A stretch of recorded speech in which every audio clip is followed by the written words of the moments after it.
Hey everyone, welcome to another Jeff the IT Guy video. Today we're going to be taking a look at the Motile 14-inch performance laptop. Y'all have asked for it and I'm bringing it to you. This is the Ryzen 3 version with the 128 gig hard drive. It's in silver. We've also got the Ryzen 5 version coming as well. To try it, we're going to do a review on both of those and then do a comparison and see what you get for the extra $150. What is the real difference between the Ryzen 3 and Ryzen 5? So here's the box, pretty lackluster box, to be honest. It just says what it is on the front. It says it's THX. And here we go, here's the back of it. So let's go ahead and pop this bad boy open. I already broke the seal, make it a little bit easier. Here we are. Got a baggie full of, warranty guide. You got a paper. This is the quick start guide.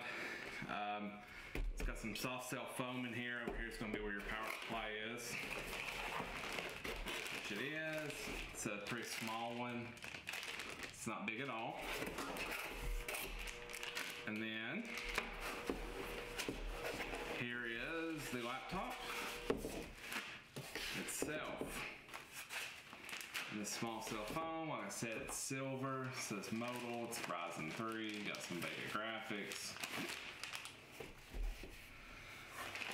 And there it is. It's pretty small. Let's go ahead and move this box to the side. So, pretty plain on the front, it says Motile. On the back, got some ventilation, some AMD stickers, some Ryzen stickers, and then that's about it. So let's go ahead and open it up. It's got a small 14-inch screen here. It says it's got a THX screen.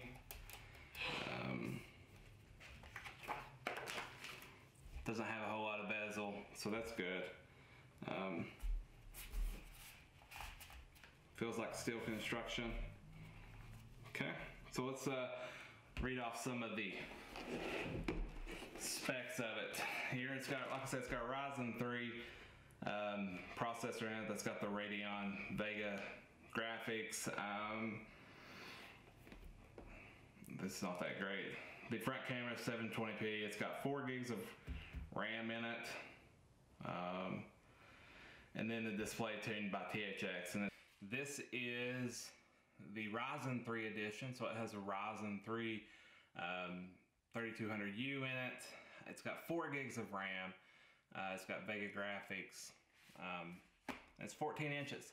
And so first off, it's very light. It's, I don't know, like 2 pounds maybe. I haven't weighed it. But it's extremely light. The construction is a hard plastic. It seems like it's might be pretty durable. We'll talk about the ports. On the right hand or the left hand side of it, you've got an Ethernet port, which is really nice to see. You don't see that on this price point or even this the form factor. 2 USBs and a headphone port. On the right hand side, you've got the power, HDMI, USB-A, and a USB-C.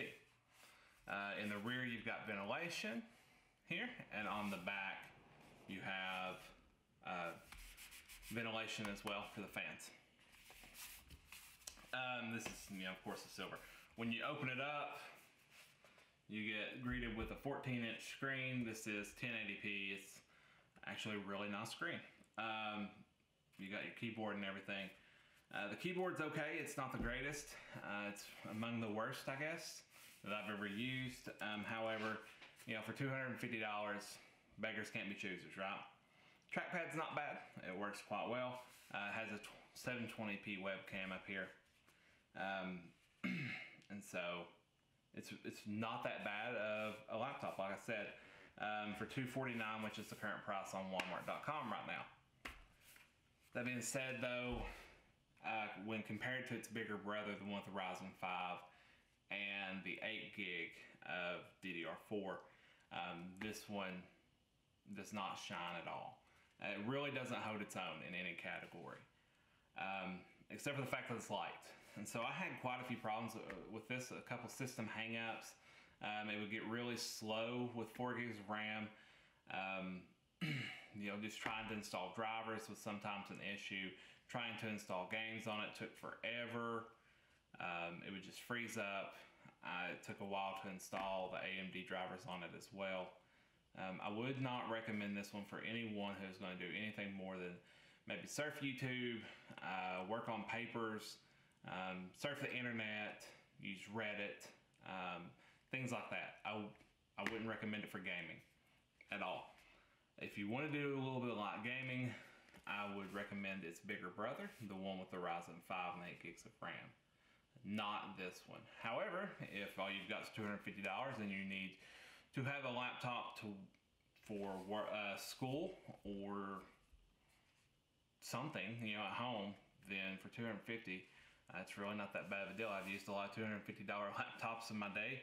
I'm looking at them for the companies that I work for, and this is a pretty solid option for that. And so let's talk a little bit about the gaming performance. I've got all the notes here on my phone. All right, in Fortnite, the lowest setting at 1080p, the high was 20, the low was 0, and the average was 15. So pretty low.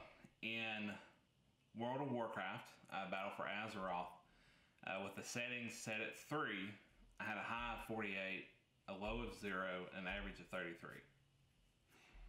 And then tested Diablo 3 with it. And so Diablo 3, lowest settings, had a high of 32, a low of 0, and an average of 25. And these averages, even though it came out to be in the 20s or the 15s, or even in World of Warcraft's case around 30, there was a lot of stuttering, a lot of frame drops, a lot of lockups all the time. Not hard locks, but kind of softs. It would just freeze for a second, for a frame or two. So there's a lot of those. So I wouldn't recommend it for gaming. However, like I said earlier, I would recommend it for anything else, actually. Unless you're going to do a lot of typing, I wouldn't recommend it for a lot of typing. But it's not that bad of a product. And so this has been my review of the Motile 14 with the Ryzen 3. If you like this video, leave a like. If you hate it, leave a dislike. Leave a comment. Let me know if you've purchased this or if you've used it, if your results very different from mine. And subscribe if you haven't already. Thank you and have a great day.